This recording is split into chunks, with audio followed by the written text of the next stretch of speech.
Bonjour, bienvenue à la rédaction de Programmer. J'ai le plaisir d'accueillir ce matin Stéphane. Stéphane, un grand merci à toi d'être là avec nous. Merci François.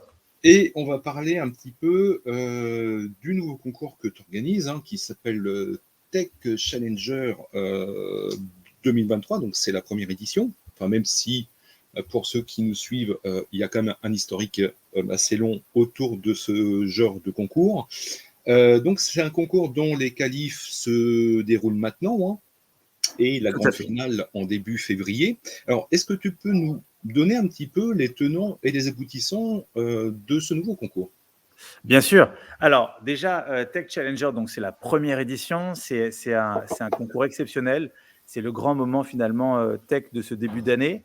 C'est un projet qui est né en partenariat avec AXA, qui a été directement insufflé par Patrick Cohen, qui est le PDG d'AXA France. C'est vrai que depuis qu'il a pris ses fonctions, il porte une vision un peu de transformation du secteur de l'assurance, et ça passe bien sûr par le numérique. Et donc, ça lui tenait à cœur de créer un grand temps fort tech, et c'est pour ça qu'on est arrivé donc à Tech Challenger, qui est un énorme concours de code, puisqu'on a déjà quasiment 3000 participants qui viennent de toute la France et certains même d'Europe. Il y a des sessions un petit peu de qualification qui ont lieu depuis quelques mois. Il y en a eu une hier soir, il y en a une autre le 19 janvier, donc jeudi de la semaine prochaine. Et il y aura une finale donc en physique qui aura lieu le 2 février prochain à la Salvagram à Paris, pas très loin de l'Étoile.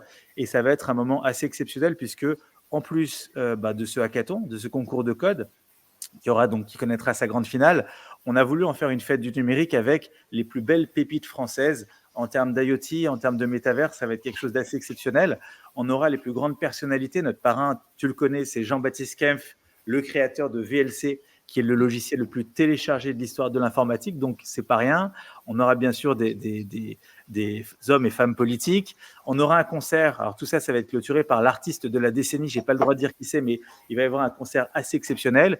Et AXA a vu les choses en grand, puisque voilà, c'est Salvagram, il y a différents espaces, et bien sûr, Programmer sera là pour un moment exceptionnel. Je ne veux pas révéler trop de secrets sur ce qui va se passer, mais on va mettre bien sûr en avant le software avec ce concours de code, mais également le hardware, puisque je sais que François, c'est une de tes passions et que tu es un des plus grands experts français sur les machines depuis le Apple II, sur tout ce qui est personal computer. Donc voilà, on va passer un très très bon moment, et on met en avant ce métier qui est le métier donc de développeur et d'ingénieur. Alors, les qualifs, en fait, ça se passe comment ? Est-ce que c'est des exercices qui sont imposés ? Est-ce qu'il y a une limite de temps ? Est-ce que tu as des langages en particulier qu'il faut maîtriser ? Et donc ça, c'est la première étape. Et la deuxième étape, donc, c'est le 23 janvier avec les demi-finales. Donc, pareil, ça se fait effectivement à distance. Et pareil, est-ce qu'on a déjà une idée des exercices, ou en tout cas des défis qu'il faudra relever ? Bien sûr. Alors déjà, je ne l'ai pas dit, mais il y a 10 000 € à gagner pour le premier, en argent, et plein de cadeaux pour le deuxième, le troisième et tous les finalistes, et un titre qui est un prize assez important, parce que finalement, c'est extrêmement prestigieux.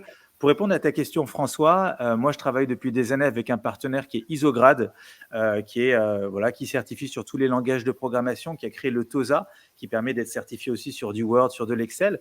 Et avec Isograd, on a réfléchi depuis des années au meilleur concours de code possible. Et il y avait deux possibilités. Il y avait une possibilité finalement avec un jury où on analyse la beauté du code, mais ça nous posait un souci parce que c'était extrêmement subjectif d'avoir un jury avec ses critères bien à lui. Et il y avait la possibilité donc de faire un concours d'algorithmie où finalement, soit on a bon, soit on n'a pas bon. Pour ceux qui ne sont pas ingénieurs dans l'âme, donc pensez à une équation mathématique, soit vous avez la solution, soit vous ne l'avez pas. Et donc les épreuves de qualification comme la finale, c'est 3 questions de difficulté incrémentale. Il y a une question qui est extrêmement simple pour se mettre un peu dans le bain, une question un peu plus dure et une question extrêmement dure. Et c'est les plus rapides qui se qualifient. Et le jour de la finale, donc le 2 février, Salvagram à Paris, celui ou celle qui gagnera, et j'espère que ce sera une selle pour tromper un peu les statistiques, donc ce sera le ou la plus rapide qui aura résolu ces algorithmes donc le plus rapidement possible. Et ce, dans son langage de programmation. On a les 9 langages de programmation qui représentent 90% un petit peu de l'écosystème, et ceux dont tu parles tous les mois dans le magazine Programmer. On a C, C++, C#, PHP, Java, Ruby, Python, JS, Scala. Donc normalement, on couvre, je crois, 90% de tous les développeurs. certains vont juger ça plus facile en Python, d'autres plus facile en PHP. La réalité, c'est que moi, je dis toujours à ceux qui ne connaissent pas ce format, c'est une dissertation. Vous pouvez la faire en français, en chinois, en espagnol, mais le sujet reste le même pour tout le monde. Et c'est un format qui fonctionne bien. Et au moins, c'est une machine, vous compilez, c'est bon, c'est pas bon. Et il n'y a pas de place finalement à la subjectivité et que le meilleur gagne, tout simplement. Et combien de personnes seront qualifiées pour la finale? Alors, c'est une bonne question. Il y a une centaine de personnes. Moi, précédemment, j'ai fait des hackathons et même chez Excelsior, on fait une cinquantaine de gros hackathons par an. C'est compliqué d'avoir des milliers de personnes en physique qui participent à un concours. Alors, bien sûr, le 2 février, on aura des milliers de développeurs qui viendront, mais il n'y en aura que 100 qui participeront à la finale parce que sinon, c'est très compliqué en termes de gestion. En termes de gestion de la triche, ça nous est arrivé par le passé dans les hackathons d'avoir des gens qui regardaient à droite à gauche. Donc, pour qu'on ait un concours qui soit intègre et qui soit dans les meilleures conditions possibles, on a décidé que c'était le bon format. Donc voilà, il y aura une centaine de participants pour cette finale. Et donc voilà, ils seront dans les meilleures conditions pour participer. Et voilà, je pense qu'il y en a qui ont beaucoup le trac. Il y a certains qui ont déjà été sélectionnés, qui nous ont écrit. Il y a même un participant qui a 11 ans, le petit Younous, donc qui sera là quoi qu'il arrive. Je ne sais pas s'il a été sélectionné, pas sélectionné, quoi, qualifié ou pas qualifié. Le petit Younous, il sera là, il a 11 ans. On a des très belles histoires. Là où le bas blesse, malheureusement, c'est qu'on pensait que cette année, on arriverait à équilibrer les stats, mais malheureusement, on a encore une population féminine qui est à 10-12% de l'ensemble. Donc ça, c'est notre grand cheval de bataille. AXA, on a fait une priorité. Ils nous ont dit, voilà, on insuffle cette vision pour le concours, mais ce serait bien d'avoir une parité. Alors malheureusement, tu les connais, les chiffres dans notre secteur, ils sont pas si évidents, mais on fait tout en tout cas pour mettre les femmes à l'honneur et pour montrer que c'est un métier qu'on aimerait voir plus paritaire. Alors, est-ce que le gagnant ou la gagnante aura droit à un joli trophée? Bien sûr, bien sûr. Le prix, le trophée, le chèque et les honneurs qui vont avec. Mais comme je disais, c'est vrai que si tu gagnes ce concours, alors si tu es salarié, on a plein de salariés de Michelin, par exemple, ou de Safran qui viennent. Si ces personnes-là gagnent le concours, je peux vous garantir que le soir même, ils vont recevoir un coup de fil en disant félicitations, vous êtes promu à l'étage du dessus. Ça, c'est automatique. Et je l'ai vécu, donc je le sais. Je connais même quelqu'un qui a rencontré son épouse grâce à ce type de concours parce que ça donne une certaine visibilité médiatique. J'espère que le gagnant ou la gagnante passera sur Programmé pour témoigner un petit peu de son parcours. Et j'ai même eu quelqu'un une fois, il y a 7-8 ans, sur un concours un peu similaire, il y a quelqu'un qui m'a demandé de lui envoyer une certification comme quoi il avait bien remporté le concours de code avec un papier sur l'honneur. C'est ce que j'ai fourni et je n'ai pas très bien compris pourquoi. Et quelques mois après, il m'a envoyé une photo de son passeport avec sa green card. Et en fait, il avait remporté la green card grâce au concours et dans la catégorie Extraordinary Abilities. Il a dit, attendez, j'ai gagné un des plus grands concours de code d'Europe. C'est un peu comme les chanteurs ou les sportifs ou les médailles olympiques. Ce genre de concours ouvre les portes les plus incroyables. Donc oui, bien sûr, il y a un trophée dessiné par un des plus grands sculpteurs au monde. Je révélerai le nom sur LinkedIn dans quelques jours parce qu'on garde un peu de suspense. Mais en plus du trophée, en plus du chèque, c'est la reconnaissance et c'est un moment exceptionnel qui va passer et qu'elle va passer. Et bon, après, c'est comme la Star Academy version ingénieur. Après, c'est beaucoup d'énergie et beaucoup de magie autour de tout ça. D'accord, merci pour ces précisions. Alors, donc, on rappelle que le 19 janvier, c'est la dernière session. Donc, c'est une session qui se déroule à 18h, c'est ça? Tout à fait. Alors, on fait une conférence toujours avant qui a lieu aux alentours de 18h, 18h30. D'accord. Et après, on a l'épreuve. Je crois que l'épreuve commence exactement à 18h30. Et ensuite, il y a 1 heure pour participer. Il ne faut pas arriver trop en retard.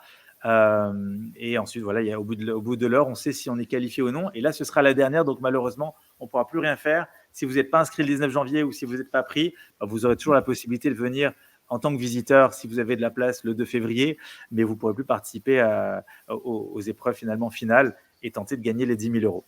D'accord, merci. Donc, surtout, pour toutes les devs et tous les devs qui nous écoutent, n'hésitez pas à vous inscrire. Donc, on rappelle juste le lien. Donc, c'est techchallenger.fr. Donc, tech, évidemment, TECH et challenger.fr.